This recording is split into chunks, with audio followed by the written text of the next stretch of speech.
میرا دل بدل دے، میرا دل بدل دے۔ السلام علیکم ورحمۃ اللہ وبرکاتہ۔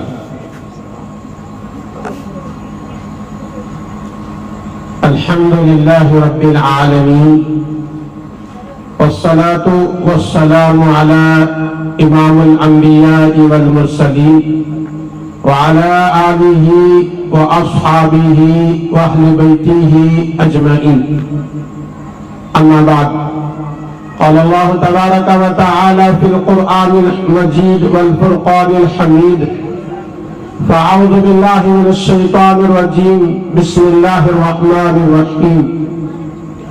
لقد كان لكم في رسول الله أسوة حسنة لمن كان يرجو الله واليوم الآخر وذكر الله كثيرا۔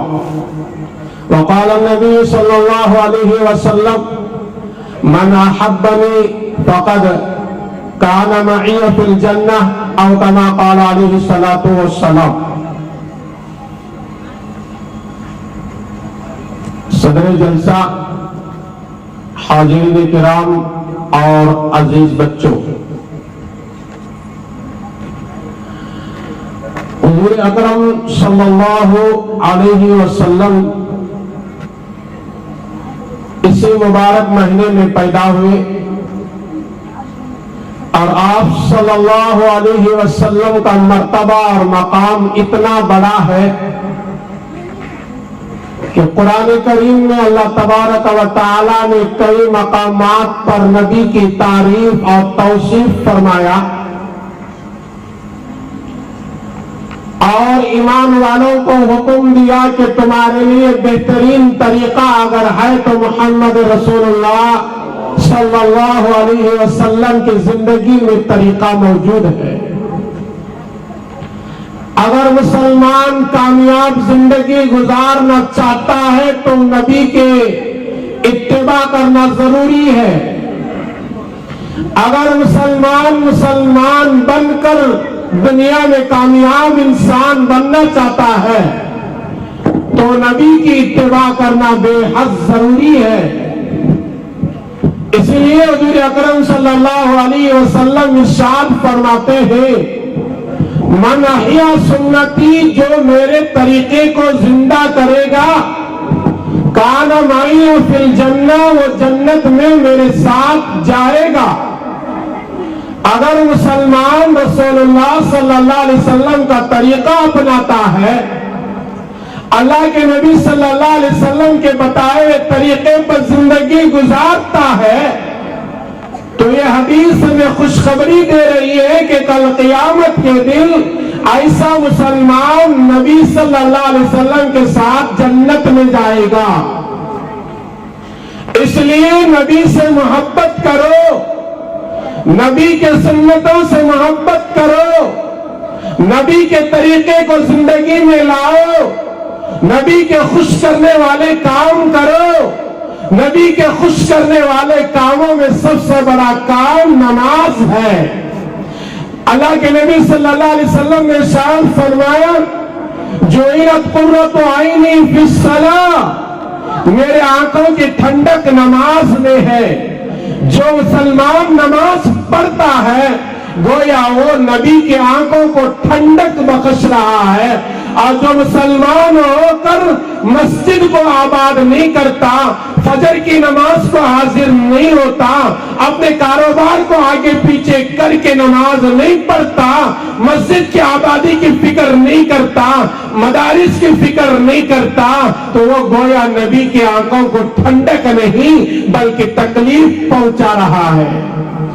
اللہ کے نبی صلی اللہ علیہ وسلم پر جو قرآن نازل ہوا ہے وہ قرآن ہمیں کہہ رہا ہے، سورہ نساء آیت نمبر 69 میں اللہ تعالیٰ کا یہ پیغام ہے، وَمَن يُطِعِ اللَّهَ وَرَسُولَهُ فَأُولَئِكَ مَعَ الَّذِينَ أَنْعَمَ اللَّهُ عَلَيْهِمْ مِنَ النَّبِيِّينَ وَالصِّدِّيقِينَ وَالشُّهَدَاءِ وَالصَّالِحِينَ وَحَسُنَ أُولَئِكَ رَفِيقًا۔ جو اللہ کے بتائے ہوئے طریقے پر چلے گا، جو نبی کے بتائے ہوئے طریقے پر چلے گا، کل قیامت کا دن ہوگا، اللہ نبیوں کے ساتھ اس کا حشر کریں گے، شہداء کے ساتھ اس کا حشر کریں گے، صالحین کے ساتھ اس کا حشر کریں گے, صدیقین کے ساتھ اس کا حشر کریں گے.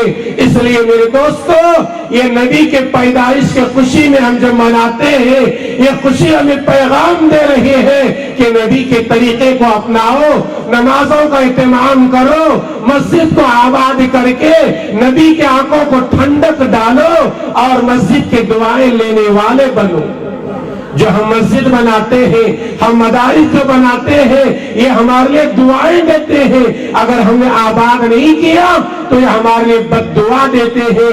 اس لیے حضور اکرم صلی اللہ علیہ وسلم کو اگر تم خوش کرنا چاہتے ہو, میدان محشر میں نبی کے ساتھ جنت میں جانا چاہتے ہو, تو نبی کے سنتوں کو اپناؤ, نمازوں کا اہتمام کرو.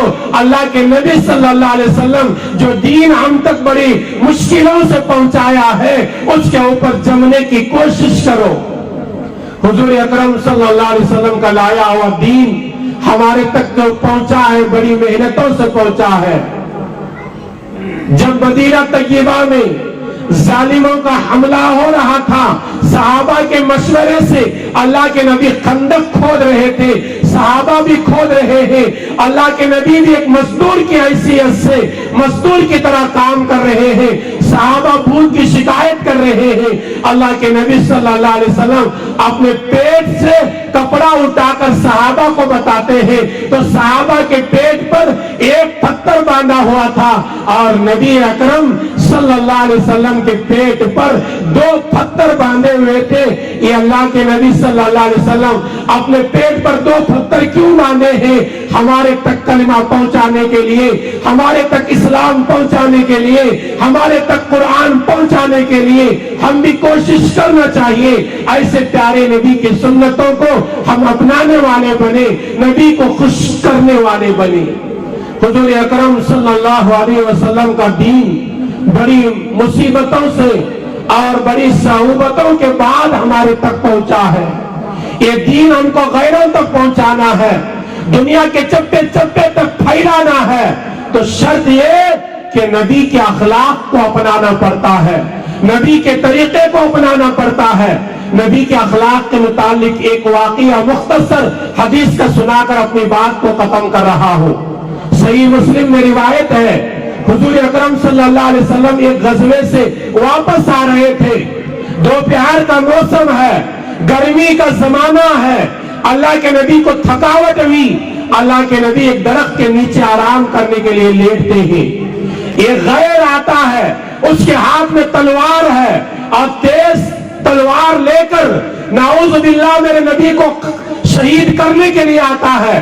جیسے ہی وہ نبی کے پاس پہنچتا ہے, نبی لیٹے ہوئے تھے, نبی جیسے ہی لیٹے تھے, وہ کافر جب آتا ہے تو اللہ کے نبی کی آنکھ کھل جاتی ہے.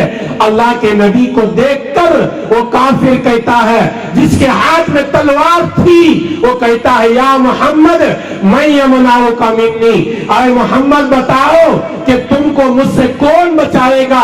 اللہ کے نبی کا جملہ سنے, اللہ کے نبی نے فرمایا اللہ. جیسے ہی ہمارے نبی کے پیارے زبان سے اللہ کا جملہ نکلتا ہے, وہ غیر کانپنے لگتا ہے, ہاتھ تھرانے لگتے ہیں, تلوار چھوٹ کر نیچے گر جاتی ہے.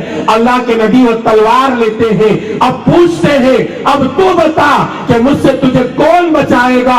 وہ تو اللہ کو ماننے والا نہیں تھا, اسلام پر چلنے والا نہیں تھا. وہ نبی کی تعریف کرنے لگا, اے نبی آپ کے علاوہ مجھے کوئی بچانے والا نہیں, آپ کے علاوہ مجھ پر کوئی رحم کرنے والا نہیں. اللہ کے نبی صلی اللہ علیہ وسلم نے اپنے جانی دشمن کو معاف کر دیا. اس لیے قرآن کہتا ہے لا اکراہ فی الدین, کہ دین میں زبردستی نہیں ہے. اللہ کے نبی نے جتنا بھی دین پھیلایا ہے وہ تلوار کے زور سے نہیں پھیلایا. اللہ کے نبی نے دین پھیلایا ہے وہ اپنے اخلاق سے پھیلایا ہے. اس لیے ہمیں بھی ضرورت ہے اپنے اخلاق کو درست کریں, نبی والے اخلاق پیدا کرو. خود بخود غیر ہمارے اسلام میں داخل ہوگا, ہمارے اسلام کو چاہنے والا بنے گا اور مسلمانوں سے محبت کرنے والا بنے گا. بارش کا موسم ہے, بارش ہو رہی ہے, اور بھی پروگرام ہمارا آگے بڑھنا ہے. اس لیے میں چند ہی باتوں پر اپنی بات کو ختم کرتا ہوں. آئیے اللہ تعالیٰ سے دعا کریں, اللہ تبارک و تعالیٰ مجھے اور آپ کو, سارے امت مسلمہ کو پیارے آقا احمد مصطفیٰ محمد مصطفیٰ صلی اللہ علیہ وسلم کی اتباع اور آپ سے محبت کرنے کی توفیق عطا فرمائے، آمین۔ السلام علیکم ورحمۃ اللہ وبرکاتہ۔